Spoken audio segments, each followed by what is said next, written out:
Deus Ex: Mankind Divided is the 4th installment in the Deus Ex franchise and is my favorite out of every game in the series. Such an opinion is quite dangerous to have since the Deus Ex franchise has the most intimidating fans out of any franchise I have ever seen, but since they are unable to climb stairs due to all the mass they have, I should be safe. So after Square Enix's success with the game before Mankind Divided, Human Revolution, Square Enix decided to quickly produce a sequel. 5 years later, we get Mankind Divided, which was released with a mediocre pre-order system, questionable parallels to real-world issues, and finally, missing half the game. You heard me right, they just left the rest of the game out of the final program. Who was responsible for such a decision? We may never know, but I have my suspects. So like every other Deus Ex game, you play as an augmented government agent who, after being tasked by the Neanderthal deep state, you kill terrorists, criminals, and worst of all, liberals. You are given a variety of tools to complete your objectives and have multiple ways of completing each situation, to diplomatic to AAA powered genocide. Speaking of batteries, you're also given a variety of augmentations, from teleportation to a blade launcher. Around the start of the game, after visiting your Romanian augmentation doctor, you discover that deep in your system you have experimental augmentations which cause your body to overheat from the sheer amount of the memes Trojan each aug is running. To counteract this, you must turn off another augmentation. I know, what a gut-wrenching decision. You must trade the ability to ping enemies to teleport. Wow. But there's a way around this to use all your abilities without turning any of them off, but the only issue is you gotta talk to Georgian Tony Soprano. You can tell this game was not only made by Canadians, but French Canadians just by looking at the game design. When you're doing your missions in the game, you're gonna have to make a tough decision of choosing lethal or non-lethal. How does it affect gameplay? It doesn't. If you wanted to, you could massacre half the town in broad daylight and it won't affect the story in the slightest.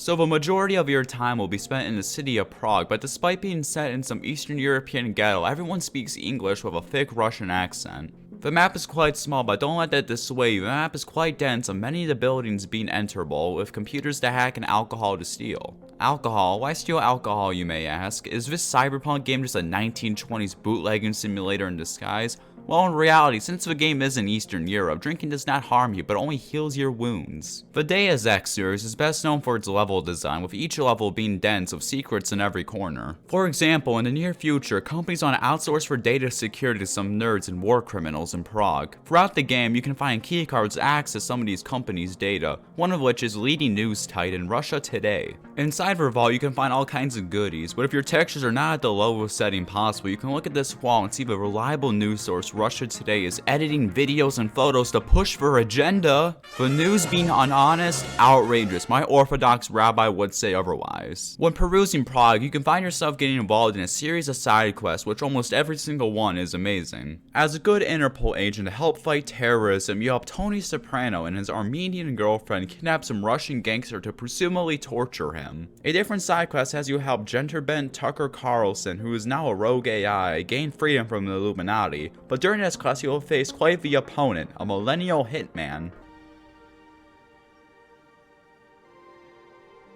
Can't believe you fell for the old fetch quest. During this game, you will encounter a variety of debates where you use your superior charisma, facts, and logic to defeat your opponent. Sadly, there are very few of these in the game compared to its predecessor. During a debate with Tony Soprano plays this somber sounding song, which is not really fitting of his character. The majority of this game's fanbase would prefer a more authentic song playing. Well, on the topic of music, Michael McCann and this other producer, if I say that name, it's going to summon a hitman. The producers for this game made some of the best songs in the whole Deus Ex series. I'll play a few.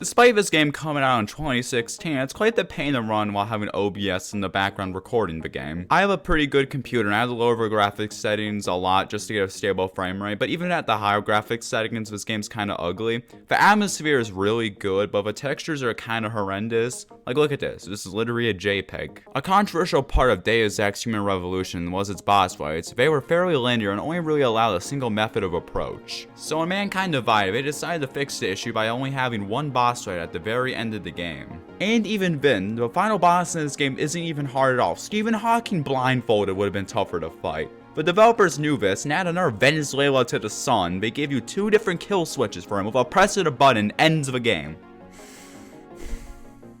Around halfway through the game, you have to break into the metaverse so you can understand your boss's despicable motives. 2 things. 1, to break into the metaverse, you gotta go to your boss's apartment, and there's pictures laying around there, and they're literally just stock photos with the character's face added over it. 2, once you breach the metaverse, you're given a taste of the breach game mode, which nobody has ever played before. I think this segment is fun, but I want to play a whole game mode dedicated to it. My main complaint with this segment is there these cubes laying around, and if you knock them over, they're pretty loud. I remember when I was 10, playing this game for the first time. It was like 3 in the morning. I knocked over a tower of these cubes and got my eardrums blown out. It was quite the experience. As mentioned before, you're given augmentations, which allow you to do cool RoboCop things, but to use these augmentations, you'll need biocells, which are fairly scarce throughout the game. The only way really around this is to have DLC for the game, which gives you a dismantle augmentation, which allows you to take weapons you find and tear them apart for crafting parts, which can be used to craft biocells, basically giving you a coal power plant amount of electricity to use. I won't talk about the story of the game since it's pretty good, despite the fact Romanian still the second half of the game. Play the game,